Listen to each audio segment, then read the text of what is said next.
लहानांपासून मोठ्यापर्यंत छोले भटुरे तर सर्वांनाच आवडतात. बऱ्याच वेळेला आपण छोले मसाला करतो किंवा मग छोलेपासून पराठा तयार करतो. परंतु अशा पद्धतीने वरून क्रिस्पी आणि आतून अगदी खुसखुशीत असणारा पदार्थ एकदा नक्की ट्राय करा. अगदी सोपी रेसिपी आहे. अगदी 10 मिनिटात तयार होईल. सकाळच्या घाईगडबडीच्या वेळेतसुद्धा नाश्त्यासाठी किंवा मुलांच्या टिफिनसाठी एकदम परफेक्ट रेसिपी आहे. जास्त तेलकट अजिबात होत नाही. वरून अगदी क्रिस्पी होते तर आतून खुसखुशीत होते. जास्तीचं साहित्य तर अजिबात लागत नाही. घरामध्ये अवेलेबल असणाऱ्या साहित्यामध्येच हा क्रिस्पी नाश्ता अगदी 10 मिनिटात तयार होतो. चला तर मग रेसिपीला सुरुवात करूया. तर सगळ्यात पहिल्यांदा हे छोले आहेत जे रात्रभर भिजवलेले आहेत.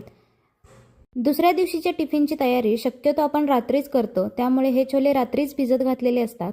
सकाळपर्यंत अगदी व्यवस्थित हे छोले भिजलेले आहेत. 1 वाटी छोले कुकरमध्ये शिजवून घेतलेले आहेत. कुकरमध्ये 2 ते 3 शिट्ट्यामध्ये हे छोले अगदी मऊसूत असे शिजतात. तर बघू शकता हाताने अगदी सहज हे फुटला जातो. तर अशा पद्धतीत छोले शिजवून घ्यायचे. त्यानंतर इथे घेतलेले आहेत मी 2 चमचे तीळ, 1 बटाटा. हा बटाटा उकडून घेतलेला नाही, कच्चाच आहे. त्यानंतर बारीक चिरलेली कोथिंबीर घ्यायची, बारीक चिरलेला 1 मिडियम आकाराचा कांदा घ्यायचा आहे आणि 1 टोमॅटो घ्यायचा. तर कांदासुद्धा अगदी बारीक चिरून घ्यायचा आणि टोमॅटोसुद्धा एकदम बारीक कट करून घ्यायचा. अर्धा लिंबूसुद्धा घेतलेला आहे. तर सगळ्यात पहिल्यांदा बटाट्याची साल काढून घेतली आणि हा बटाटा आपण पाण्यामध्ये खिसून घेऊया. बारक्या खिसणीने हा बटाटा खिसून घ्यायचा, म्हणजे खिससुद्धा अगदी बारीक पडेल. पाण्यामध्येच खिसल्यामुळे तो बटाटा लाल पडणार नाही. तर एका मोठ्या प्लेटमध्ये पहिल्यांदा शिजवलेले छोले काढून घ्यायचे आणि ते मॅश करून घ्यायचे. अशा पद्धतीने मॅश करायचा नसेल तर एखादा मिनिट मिक्सरमधून फिरवून घ्या.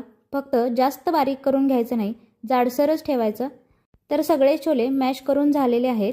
यामध्ये किसून घेतलेला बटाटा घालायचा.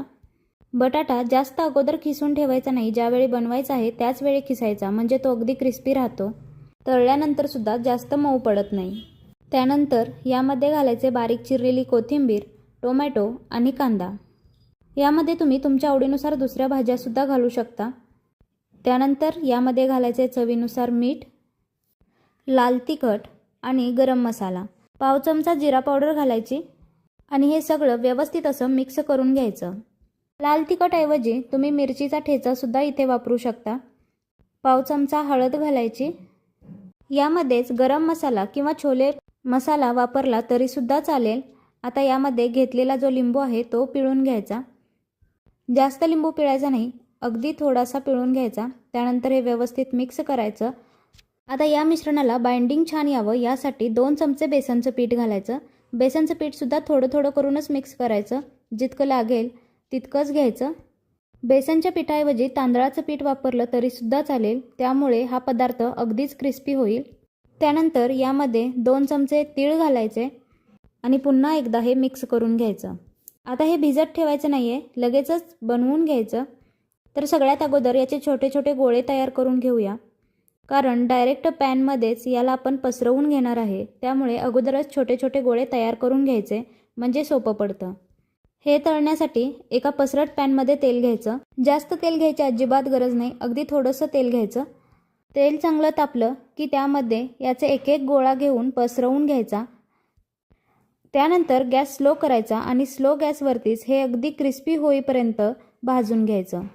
तर अशा पद्धतीने छोट्या छोट्या आकारामध्येच हे पसरवून घ्यायचं. हाताने पसरवणं जमत नसेल तर चमच्याने सुद्धा पसरवून घेऊ शकतो.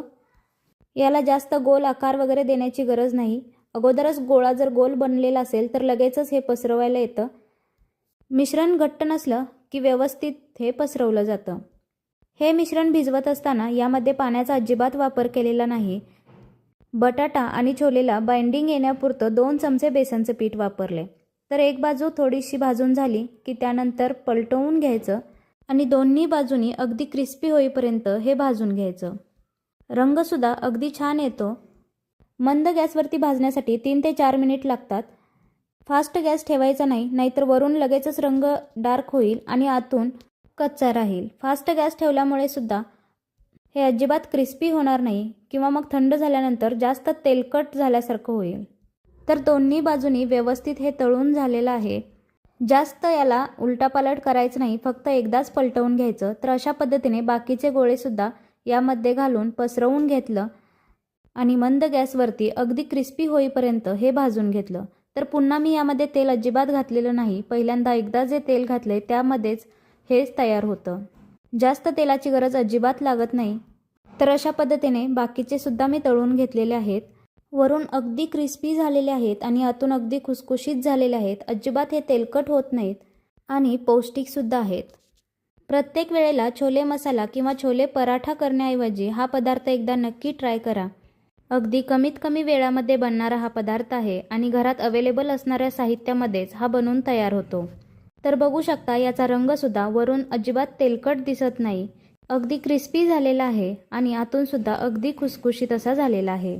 सकाळच्या घाई गडबडीच्या वेळेतसुद्धा अगदी 10 मिनिटात होणारा हा नाश्ता आहे किंवा मुलांच्या टिफिनसाठी सुद्धा हे बनवून देऊ शकता. तर ही रेसिपी तुम्हाला कशी वाटली हे कमेंटमध्ये जरूर सांगा. व्हिडिओ आवडला असल्यास व्हिडिओला एक लाईक नक्की करा व चॅनलला सबस्क्राईब करायला मात्र अजिबात विसरू नका. आणि साईडचं बेल आयकॉनही क्लिक करा म्हणजे नेक्स्ट व्हिडिओचं नोटिफिकेशन तुम्हाला नक्की येईल.